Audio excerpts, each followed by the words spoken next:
لا تجدن اشد الناس عداوۃ للذین آمنوا الیہود، اللہ کہتے ہیں تم مسلمانوں کا سب سے بڑا دشمن دنیا کی جتنی قومیں ہیں ان میں سب سے بڑا دشمن کس کو پاؤ گے؟ یہود کو پاؤ گے،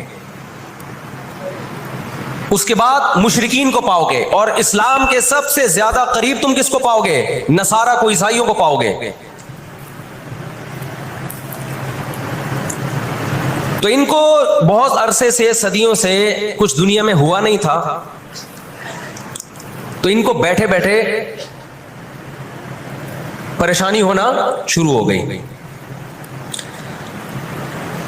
چند ان کے فسادی لوگ جمع ہوئے اور انہوں نے کہا کہ بھئی دنیا میں ہر قوم کے پاس ایک ملک ہے، ہر مذہب کے پاس ایک ملک ہے، تو ہمارے پاس بھی ہونا چاہیے۔ حالانکہ یہ بات ہی غلط ہے، دنیا میں ہر قوم کے پاس ملک نہیں ہے، دنیا میں لاکھوں قومیں ہیں، ملک تھوڑی لاکھوں ہیں۔ پاکستان میں کتنی قومیں ہیں؟ سرائکی ہے، پنجابی ہیں، اردو ہیں، پٹھان ہیں، بلوچی ہیں۔ اگر قومیت کی بیس پہ ملک بنانا شروع کر دیں پھر تو ایک ایک انچ کے ملک وجود میں آئیں گے۔ پھر سرائکیوں میں جائیں گے تو سرائکیوں میں 20 قومیں ہیں، پٹھانوں میں جائیں گے پٹھانوں میں 40 قومیں نکلیں گی، مہاجروں میں جائیں گے ان میں صدیقی الگ ہے، ہاشمی الگ ہے، 20 قسم کے، بہاری الگ ہے۔ وہ تو قومیں در قومیں بٹی چلی جائیں گی۔ انہوں نے کہا دنیا میں ہر مذہب کے پاس ایک ملک ہے، حالانکہ یہ بات بھی، سکھوں کے پاس کوئی الگ ملک ہے؟ کوشش کر رہے ہیں وہ بنانے کی، لیکن اب تک کی رپورٹ کے مطابق نہیں ہے۔ بہت ساری دنیا میں مذہب ہے جن کے پاس کوئی کنٹری نہیں۔ مذہب کی بیس پہ حکومت دنیا میں 3 قوموں نے کی ہے، مذہب کی بیس پہ، جو آسمانی مذاہب ہیں، یہود، عیسائی اور مسلمان۔ پہلی جنگ عظیم ختم ہونے والی تھی، دنیا امن و امان کی طرف آ رہی تھی، ان کو وہ دنیا کا امن پسند نہیں آیا۔ انہوں نے جناب طے کیا کہ ہمیں ایک ملک ملنا چاہیے۔ ان کے بڑے بیٹھے، کسی نے کہا افریقہ میں ہونا چاہیے، کسی نے کہا فلاں جگہ ہونا چاہیے، کسی نے کہا فلاں جگہ ہونا چاہیے۔ ان میں چند شرارتیوں کو خیال آیا کہ اگر ہم کسی بھی ملک میں کسی بھی زمین پہ اناؤنس کریں گے نا یہاں ہم نیا کنٹری بنانا چاہتے ہیں، تو ہمارے یہود خود اس پہ آمادہ نہیں ہوں گے، اس لیے کہ جو شخص کسی ملک میں سکون اور اطمینان کے ساتھ رہ رہا ہے، کوئی یہودی، تو وہ کیوں آئے گا ہجرت کر کے وہاں پہ؟ سمجھ میں آ رہی ہے بات؟ بھائی آپ کسی کنٹری میں امن اور سکون کے ساتھ ہو، اعلان ہوتا ہے ان لوگوں کے لیے وہاں الگ ملک بن رہا ہے، تو آپ کہو گے مجھے جانے کی کیا ضرورت ہے جب میں یہاں سکون اطمینان سے ہوں، مجھے تمام حقوق حاصل ہیں۔ یہودیوں کو پوری دنیا میں ہر قسم کے حقوق حاصل تھے، اور سب سے زیادہ یہودیوں کے ساتھ اچھا سلوک مسلمان خلفاء نے کیا ہے۔ یہودی خود اس کے معترف ہیں کہ مسلمانوں کی اور ہماری جنگیں وہ بنو قریظہ اور بنو نذیر کے بعد، وہ جو مدینہ کے دور میں، اس کے بعد کبھی بھی نہیں ہوئی ہیں۔ مسلمانوں کی لڑائیاں یا تو اہل فارس سے ہوئی ہیں، ایران جو پہلے کا ایران تھا، یا عیسائیوں سے ہوئی ہیں، یہودیوں سے جھڑپیں نہیں ہوئی ہیں۔ تو ان کو خیال ہوا بیٹھے بیٹھے کہ ہمیں الگ ریاست چاہیے۔ مختلف جگہوں کا سلیکشن ہوا، سب ریجیکٹ ہو گیا۔ تو صہیونیوں کو خیال آیا کہ اگر ہم بیت المقدس کا نعرہ لگاتے ہیں کہ ہمیں بیت المقدس دوبارہ چاہیے، یہ ہمارے آباء و اجداد کا وطن ہے، تو الگ ریاست کا منجن بہترین طریقے سے بک سکتا ہے۔ مذہبی لوگ جہاں لوگوں کو صحیح گائیڈ کرتے ہیں، خوب سمجھ لو مذہب کے نام کا منجن بھی مذہب میں ہی بکتا ہے۔ آج بھی ایسا ہو رہا ہے، بہت سی مذہبی تحریکیں لیبل کس کا لگا رہی ہوتی ہیں؟ اسلام میں بھی ایسا ہی ہے۔ جہاں اسلام میں آپ کو اچھی تحریکیں ملیں گی، وہاں ایسی تحریکیں بھی ملیں گی کہ لیبل کس کا لگایا جا رہا ہوتا ہے؟ مذہب کا، اور مقصد اس کے پیچھے دنیاوی مفاد ہوتے ہیں۔ اس کو سمجھنے کی ضرورت ہے۔ ہمارے یہاں جہاں بھی نعرہ لگ جائے نا مذہب کا، تو لوگ سارے گدھے گھوڑوں کی طرح اکٹھے ہو جاتے ہیں، یہ نہیں دیکھتے کہ اس کے پیچھے اس کے مقاصد کیا ہیں۔ تو نعرہ یہ لگایا گیا، اللہ کرے میں جلدی سے مختصر ہسٹری سمیٹ دوں پھر آپ کے سامنے بات رکھوں۔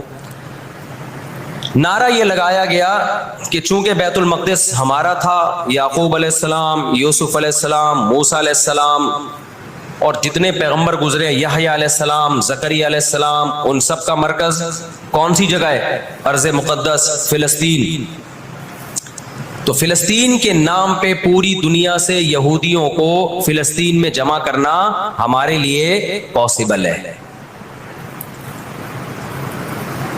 مگر یہودی بکھرے ہوئے تھے، ان کے پاس اتنی طاقت نہیں تھی، دو سازشیں انہوں نے کی ہیں. نمبر ایک, تجارت اپنے کنٹرول میں لو.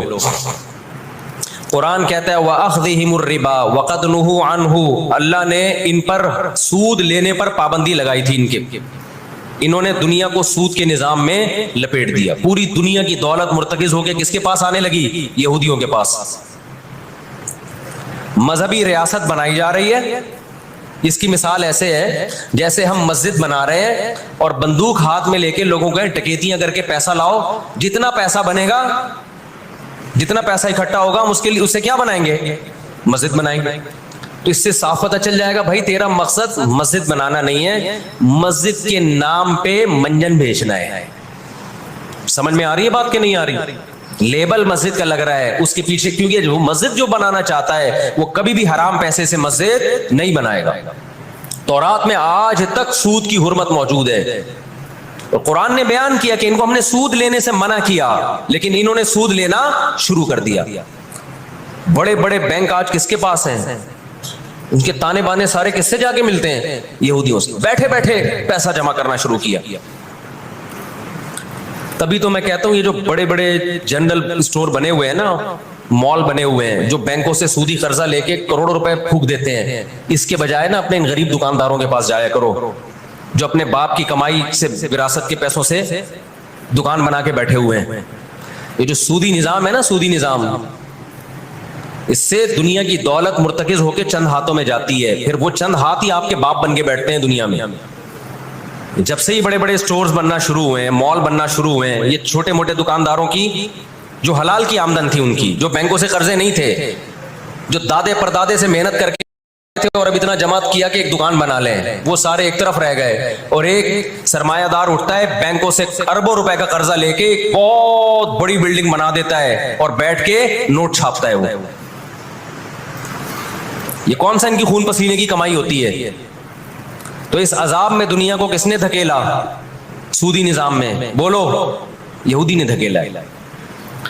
ان کے شاطر دماغ نے کام کیا کہ پوری دنیا کی معیشت کس کے کنٹرول میں لے کر آؤ؟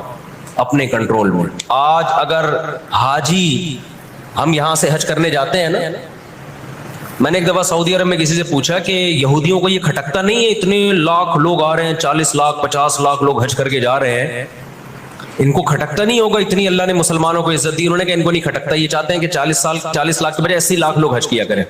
وجہ اس کی ہے کہ وہاں سارا مال ان کی کمپنیوں کا بکتا ہے. میں سمجھا پا رہا ہوں اپنی بات؟ ساری پروڈکٹ کس کی بکتی ہیں؟ منجن انہی کا بک رہا ہے وہاں بھی. تو چاہتے ہیں 40 لاکھ کے بجائے کتنے لاکھ حج کیا کریں؟ 80 لاکھ حج کیا کریں. اللہ میاں نے حج کا جہاں تذکرہ کیا نا, وہاں تجارت کا بھی تذکرہ کیا ہے.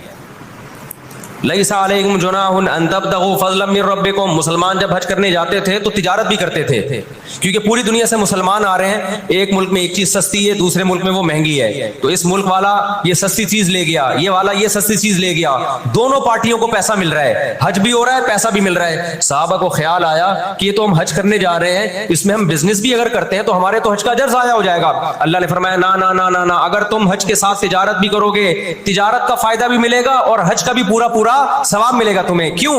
اللہ چاہتے تھے کہ حج کے ذریعے معیشت بھی مسلمانوں کی مضبوط ہو. اللہ تھوڑی مسلمانوں کو کمزور دیکھنا چاہتے ہیں. آج حج مسلمان کر رہا ہے, گناہ بھی معاف کروا کے آ رہا ہے, فائدہ کس کو ہو رہا ہے؟ یہودی کو ہو رہا ہے. میں نے وہاں سعودی عرب میں کسی بڑے سے پوچھا, میں نے کہا یار آپ مسلمانوں کی پروڈکٹ یہاں کیوں نہیں بیچتے؟ انہوں نے کہا ایک دفعہ ہم نے پاکستان سے مرغی منگوائی تھی,